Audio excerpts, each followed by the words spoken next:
Hey everybody, welcome back to Trekyards. He is Commander Cocky. He's Captain Foley. And today we're talking Orion's Season 4, Episode 4 of Lower Decks. Something borrowed, something green. We go to Orion and we see more of Tendi's family and some other cool stuff. Well, it should be called Something Stolen and then something just pure assassin. So Stuart, difference of episode, a lot of canon. What do you think of episode 4? I didn't mind it. I liked the Tendi story way better than the Boimler and Rutherford story, that's for sure. But Classic A and B. Yeah, for sure. Got some real treats in it, some like cameo appearances of like TOS stuff and lots of ships in this one. And learned about Tendi's family, which was kind of cool. Seeing Orion. Poor Mariner getting stabbed like 3 times in the same spot. That's gotta kind of not be great. No, it was fun. It was a fun ride, and anything Tendi related I find very interesting, honestly. And we did learn quite a bit about her. So I think this was a good episode as far as progressing her character along and getting to see the implications of Rutherford and Boimler living together and not really getting along was fun as well. So that's about all I have to say about it. So how about you? What did you think of it? Well, I felt like I watched an episode of TNG with the Rutherford and Boimler stuff, and then an episode of Enterprise with the Orion stuff, which is kind of nice, but both kind of had more of a lower key, not necessarily grounded, but that's what I mean. The vibe, there wasn't that extreme this, that extreme that. Even the sets and locations, which I complained about last week, being too much. It felt very cartoony. Everything was very grounded, very relatable, almost low budget in some parts. Obviously, the vineyard you could find, or the castle you could find a thing, right? But they felt very grounded, so I liked that a lot. It felt like far more of a window into Star Trek than here's a random big story. Yeah, goodbye, which I liked. I felt like I learned something about the universe, the people. It's odd to see, obviously, Mariner be so much more restrained in every way. Again, growth, I said that last week, from Season 1 to this. I mean, Season 1 Mariner just punched everybody and shagged everybody and shot everybody and all in the same day, right? Cool. But obviously, to give one character sort of 60% of the screen time, you've got to then diminish everyone else. Luckily, Mariner and T'Lyn obviously provides she can just do quips, and they work shockingly well.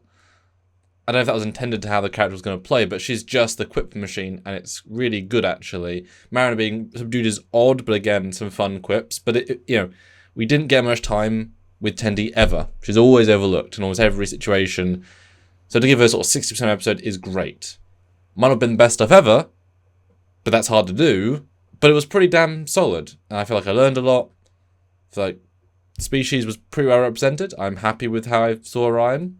It was both stereotypical in some ways and then diverse in other ways, with a beautiful carte blanche of moving on. But because Tendi knows everything, right? That I thought was fun. And because Mariner is the sort that will go to sex clubs, so therefore she's not going to react in the same way as normal people until they don't say anything. Except, or that is, so therefore you don't need to have that baggage of Rutherford or Boimler reacting and just wasting screen time. So I thought that was smart. Their storyline was fine. Like, it was enjoyable enough. Again, classic TNG, right? Right, classic. Nice thing to be involved. Oh, obviously, I like the callback to TNG somewhat, but I would have preferred if that had been a TOS set. Because that could have been any location, if that had been a TOS ship or Enterprise ship or Third World War. You could have had an even more fun background to the Holo program. It was fine, it was fun, but you could have, if you had anything on play, could have pushed it one step further. Don't know. That's my only thought on that. But yeah, pretty good. Great set TNG race back. I've always liked him. Always liked the episode. Quite a lot of little things to enjoy.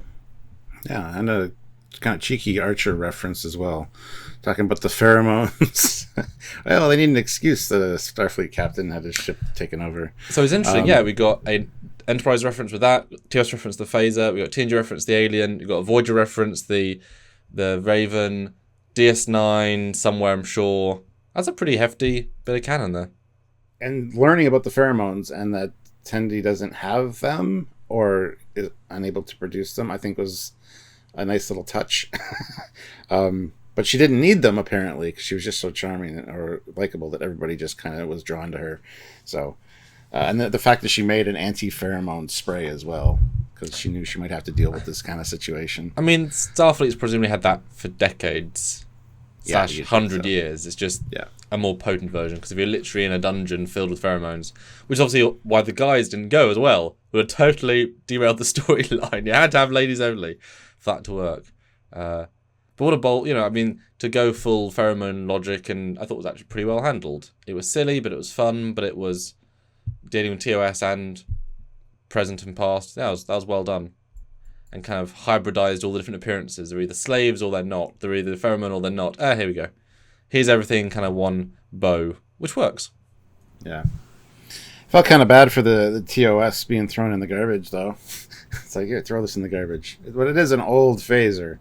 So, I mean, I love that they're loot sorters. That's their position, those guys. I didn't hear that. Loot sorters. Yeah. And he wants to progress and become a captain, but he's stealing everybody else's ideas because that's what pirates do. They steal, and no, you should be the Orion plagiarist. I love that. That was great. And I did say definitely this week could have been the next part of the process of the destruction story. And yep, great to see Orion lower decks. The TOS joke I thought was great because it wasn't throwing TOS in the garbage. It was, this is really old. Would have been fine for anything. That's absolutely fine. That wasn't that mean. But it, Stranger Worlds and TOS canon, same thing. Yeah, crazy. But we debated this strongly last week, the scale of the ship, the new ship Tiny. Because that Raider is also small, so really, really small craft, yet very powerful, or at least it feels powerful, but of course if you turn shields off, any beam can cut through any ship. That's sort of the point of them, so not actually necessarily too powerful, it's more the dampening field, which is the tech. But yeah, good start, I thought, it was fun. And the mystery ship was interesting. It didn't look like it was all interested in the Orions, but the Orions started following it. So it kind of had to turn, and so it's almost like it wasn't going to target them at all, because it was just cruising along doing its thing, and they followed it, and that's what initiated the attack. So I found that interesting. Yeah, although it wasn't at warp, so it wasn't going anywhere. It was just meandering. So that by the fact it wasn't at warp implied it was trying to get their attention because space is vast. You don't just drop out near somebody in sensor range without the plan. So, unless it's just visually they don't want to do it at warp, right? Fine, whatever. But you could infer that maybe to do their energy dampening weapon, or tech, the other ship has to engage them in some deliberate way, which has been the case for every episode. So, when they're passive, we can't do it. Or maybe something about this alien race's hierarchy, we must be engaged to justify engaging back. There could be some logic there, like you say, from being passive to not passive, because it was an oddity there. But it's a pattern, 3 in a row, been attacked first, or at least almost attacked first. Yeah, it seems like once you raise your shields, that's what kind of initiates everything. Just lowers your shields and takes you out. So we got a junkyard with some ships in it, and it's funny, when they were panning up, it looked like a Jabba's skiff, front of a Jabba's skiff barge, and then it looked like an X-wing, like main hull at one point. I had to go back and rewatch that little clip because it's like, was there Star Wars stuff in there? Looks similar anyway. But we did get a Raven class, which is it's a cool design. I really like the Raven class. And of course we saw that in Voyager. That's what Annika Hansen's parents were studying the Borg with. And the occasional Trek shorts, I put it in. Yeah. So we get to see the interior of it. We get to see it actually fly, sort of. Yes, exactly. So that was kind of neat to see that, and we had seen that in the trailer, so we know that was coming at some point. But yeah, it didn't do anything more than the trailer. It's a little bit sad, although I like it wasn't just attacked, because I kind of liked I like the way they resolved the plot lines without having what we assumed was going to be an aerial fighter skiff attack thing, because I liked that non-twist. Just a plasma conduit blowing up takes it down. And it was actually really sweet that they stole and then junked a very old freighter-y kind of ship, and then played in it as a kid, and that's cute. I mean, and you wonder why it inspired, even though it's not a Starfleet ship, it's a Federation ship.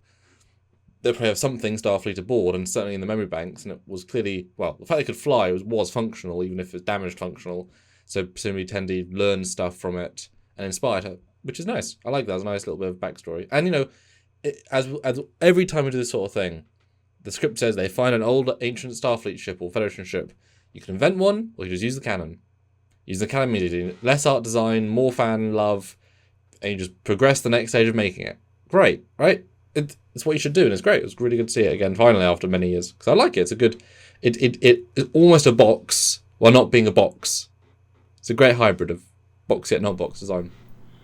Yeah, exactly.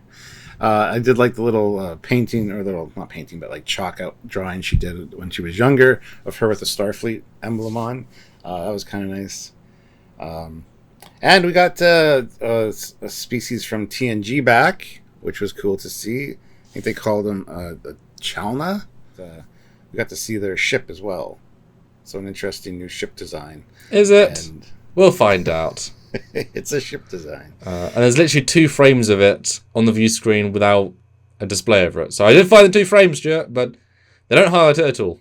That's okay. But he was great to see. And although it is funny, because I remember the whole point about the TNG episode was that he's a meat eater. Without meat, he'll die. And so him eating a plant was a bit of an oddity, because it's the reverse point of the episode. Now, you can eat chocolate bars aren't actually sustaining you, really, let's be honest. Sherbets aren't, right? So they're, you can eat things that are fun. So it's fine. It's just like, it was played kind of as if that sustained him, but it doesn't. Yep. But I thought it was a great representation. Yeah, I noticed that as well. Cool to see Rutherford and Boimler's quarters as well. We got to see Boimler's action figures and plate. Got to see Rutherford have his DS9 model and the box. He kept the box with it. And his little... Well, don't we all keep the boxes? The limited edition boxes, Some of them, yeah. Absolutely. They take up too much room, unfortunately. Sacrifices, man. Sacrifices for the art. And his little tractor beam type deal he was working on last time. So I was expecting more new things. I'm assuming each episode we're going to get more things, but I guess the plant, RIP. But I was, expecting a bit more. I did think that was a really gentle, because you don't need these giant plots. It's meant to be a lower deck show, so the very fact of a living together situation is new. I love Mariner's commentary of, well, they've connected in a way. They found... And then, of course, most things are beautiful. Although I kind of thought, were they being sarcastic in the first set of dialogue that it felt too positive? I thought they might then turn and say, I hate that guy. But obviously that was sincere. And then the small things destroy them. The big things, as I said, muttering in your sleep and injuring your sleep, is a horrible thing that a lot of us would say, ugh. But wandering the damn small stuff, which I thought was quite fun. And mentioned Boimler growing up on a vineyard again. Which is true. You would know well, right? Instinct. Yeah. So my solution is they both get a bonsai that they can each take care of, and then they see which one lasts the longest. that would be the easy solution. Algorithm versus just skill. But it shows a decently good duo as well. Like, we know Tendi and Mariner work. T'Lyn seems to work with everyone. She's just a fun straight man, as it were.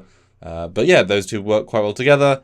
They don't necessarily have the same skill set or the same interests per se, but they have a broad love of the same stuff, and broad connection works well, right? Oh, and obviously just the big reveal, I suppose, of what we've thought for years, that Tendi was rich. She's the 5th most powerful family on Orion. All the lavishes, but not too lavish. It was a well-balanced, normal lavish. Because it could have been some giant sci-fi metropolis of she owns this city, and in the city there's a skyscraper. In this skyscraper, the 4 top floors are a giant you know what I mean? It was a very grounded rich, like a people would do, versus a giant sci-fi society. So I thought that was nice. And they weren't evil either. I thought it was a really good balance of, as we've seen in other shows, actually with Klingons in the first episode with the Lower Decks, how can society with predispositions to violence and anger and betrayal work? The answer is, it just does, because they know the balance between the genuine murder, betrayal, kill, and the tradition or play murder, destroy, kill. So we can all stab each other in the arms, that's fine, just if you're done with generator nearby, you can all kidnap people as long as you know that they'll be back before the wedding, right? It's a fun play of it must work, so here's it working. It never felt rude or mean-spirited. As weird as that is, the amount of stabbing and violence there almost was, it wasn't mean-spirited internally to the race. I thought it was really nice. Hell of a balance. Yeah, absolutely. And just finding out that she was like called the Prime, and she was like an assassin, trained. Yeah, because they were as you said, the fifth richest family, but they said specifically in the syndicate, and we know that the Orion Syndicate is the illegal part. So yeah, but if most Orions are pirates, then is the syndicate or the government at a certain point? Yeah, exactly. So yeah, it was great to see some of the Orion clubs, both of them, and the drinking game was better than beer pong. Basically, drink or you get bit by a deadly poisonous insect. That's interesting. Wow. Mm-hmm.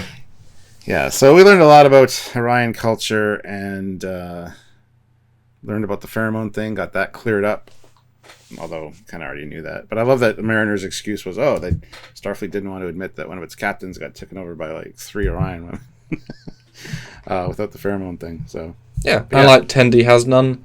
With that many people on the planet, it's going to be entirely... it's like, people are taller or shorter. The tall people are going to do certain things and then come to provenance. There's a reason why basketball players are slightly the taller people in society, and then jockeys are slightly smaller people. If you go into one, sports field, you're like, wow, there's so many tall people in the world. Well, no, you go into the one place. So, same thing. If you venture into an occupation where the pheromones are really useful, well, everyone's got them. And if you just going to the bar down the road does not need it. Oh wow, these are people. So it was good to see as a both are true, which is good. Yeah. So I really did enjoy the episode. I just didn't. I realized yeah, exactly. I realized when we were talking about it, there's really not a lot to talk about. The Samuel Clements thing, the Mark Twain thing was just kind of for me. Seeing like it was a great reference back to TNG, but them both having it and fighting over the costuming and then getting along, but then forcing that or suggesting that's how the captains should resolve their situation. I thought it was funny. It was kind of funny, but it's just like, and I love how she blames them too. Why did you think this would work? Yeah. Well, you're the captain and you agreed to it. You're here. Well, and the fact the other captain agreed to it is even more impressive. Yeah. I mean, that's. Yeah. Oh, I did laugh. There's some genuine laughs in this episode, which I thought was nice. Some really just sort of smart gags. I like the fact that because again, you gotta be respectful. These races made into space and warp and whatever.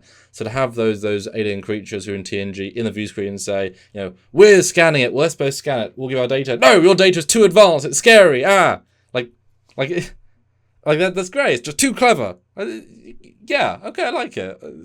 Yeah, some funny little lines there. Yeah. So anyway, a lot of nice touches that actually add to the universe of this one, I think. Yeah, exactly. Yeah. I'm just learning more about Tendi. It was fantastic. So. Mm-hmm. Or anything. Yeah. Anything solid. But anyway, I think that's all I have to say about this episode. So we want to hear from you guys now. So comment down below what you thought about this episode, anything you really enjoyed or liked about it. Please put it in the comment section down below. Don't forget to subscribe to the channel. Hit that like button, which is very important. It's a big thumbs up. We really appreciate it. And it helps us in many ways. And be sure to click the bell notification icon to all as well. So you get notified when we do edited content like this, or when we go live like we're going to later today to talk about this very episode. You want to be a part of those conversations because they're really fun and we love hanging out with you guys, our community. So please join us. And while you're with us, you can support us on Patreon. It's the monthly service that helps us do what we do now and forever. Maybe. Or join the YouTube channel. It's the join button on the YouTube channel. Same thing as Patreon, just not on Patreon. Wow, shocker. Or one-time donations via Super Chatting or Live, which is great. You get your voice heard. Or Super Thanks on any video. It's the button. It helps. Or PayPal, Trekyards@hotmail.com. Anything and everything helps. So thank you in advance. That's right. So until next time, he is Commander Cocking. He's Captain Foley. Bye, guys.